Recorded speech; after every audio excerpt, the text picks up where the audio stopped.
कुछ गावे के मौका मिलल बा और बाबा के नगरी में और कहल जाला औरंगाबाद महाकाल श्रावणी मेला जौन बा और ये शिविर के बहुत चर्चा बा। कहल जाला कि जेकरा गांव के मुखिया टाइट रहेला ओकर बहुत दूर दूर ले चर्चा रहेला। हमार परम मित्र रहिए निरंजन विद्यार्थी जी, अंकित सिंह जी, इन लोगों का शिविर है और ये इस शिविर के मुखिया है कलाकारों के बीच में। हाँ, सिर्फ कलाकार के मुखिया हम लोग सदस्य हैं बस। हाँ, और पूरा एकदम फेसबुक यूट्यूब हर जगह चर्चा बा। भोजपुरी इंडस्ट्री में ऐसा केहू नहीं कि जो शिविर के ना जानत होके और सब लोग के मन में इच्छा बा कि जा आई और दुगो गाना गाई। हमने भी आई बानी, रउआ लोगन भी आई बानी। तो एक बार प्रेम से बोलिए शंकर भगवान की। बी फ्लैट सी फ्लैट में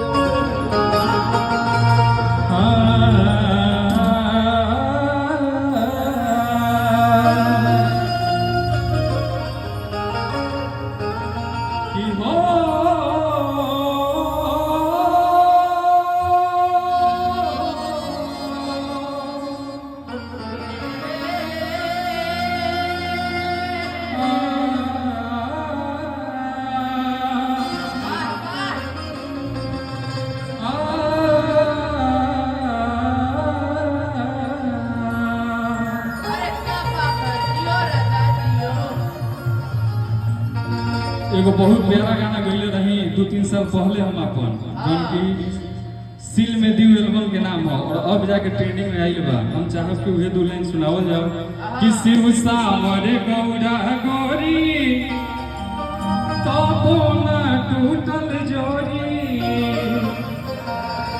तो भगिया गौरा जी के जागल शिव जी से दिलवा। जब शंकर जी के शादी होता, महादेव जी के शादी होता, पार्वती जी से उनकर सहेली कहता कि तारा ऐसा का दिखता कि तू यहाँ से शादी करे जाता है। लेकिन वो तो सिर्फ पार्वती जी समझता रही। जेकर देव के देव महादेव, जिसका कोई गुरु नहीं, वो है महादेव। कि शिव सावर गौरा गौरी तबो ना टूटल जोड़ी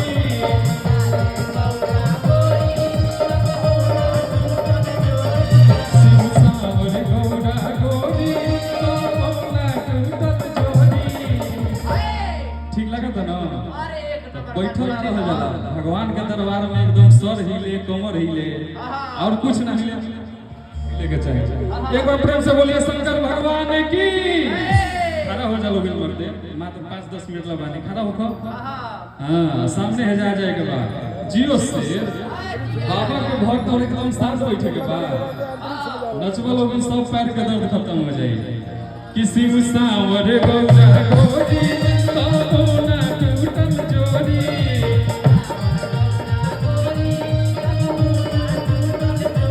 भगिया गौरा जी के जागल शिव जी से दिलवा लागल।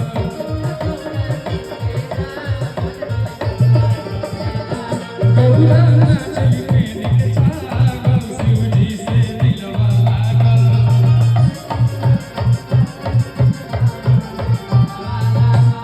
दिल धड़काता भोले के प्यार में, बाबा के प्यार में, बाबा के प्यार में, बाबा के प्यार में। मन मस्त भइल बा मस्ती में, दिल बैठल प्यार के मस्ती में। मन मस्त भइल बा मस्ती में, दिल बैठल प्यार के मस्ती में। रहे रखिया हरदम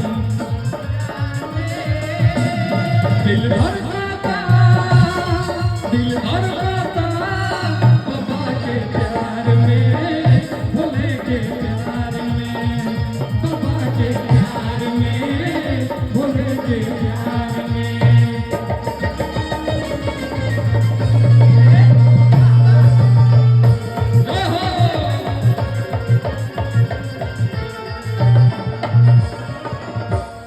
सखी लोग कहता लोग पार्वती जी से कि महले अटारी नहीं कोठायल मारी तबो न होला महसूस हो।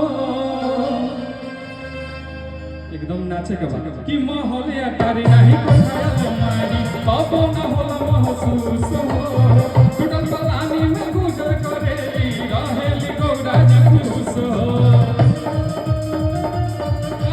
क्या बात है महले अटारी नहीं कोठाया तुम्हारी बाबो न होला महसूस हो टूटल पलानी में गुजर करेली रहेली गौराज खुश हो।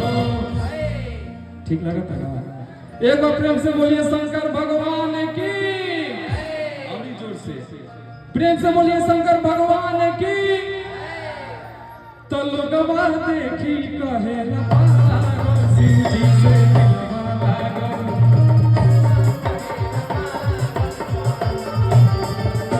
लोगवा देखी कहे शिव जी से दिलवा लागो।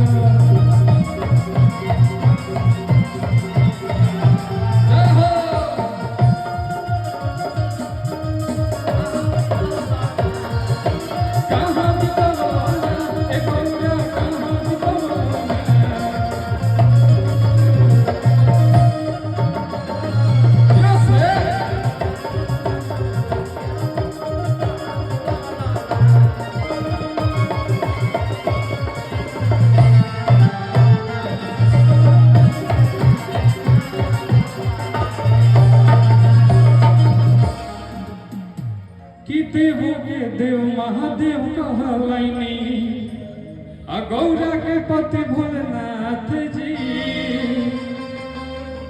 पवन बिहारी नौनित जोरस अंकित निरंजन नौनित जोरस शिव जी के आगे हाथ जी। प्रेम से बोलिए शंकर भगवान की। इस बीच में जयकारा लगा एनर्जी बना रहेगा कि देवो के देव महादेव कहलाइनी गौरा के पति भोलेनाथ जी।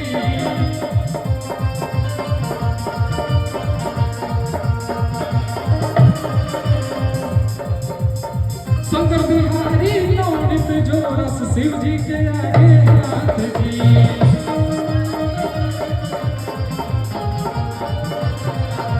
देवो के देव महादेव कहलाइनी गौरा के पति भोलेनाथ जी।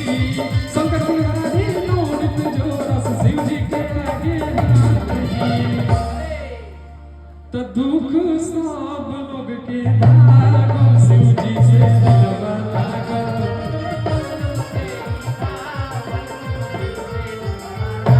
गौरा नाचली प्रेम के छागो शिव जी से दिलवा लागो।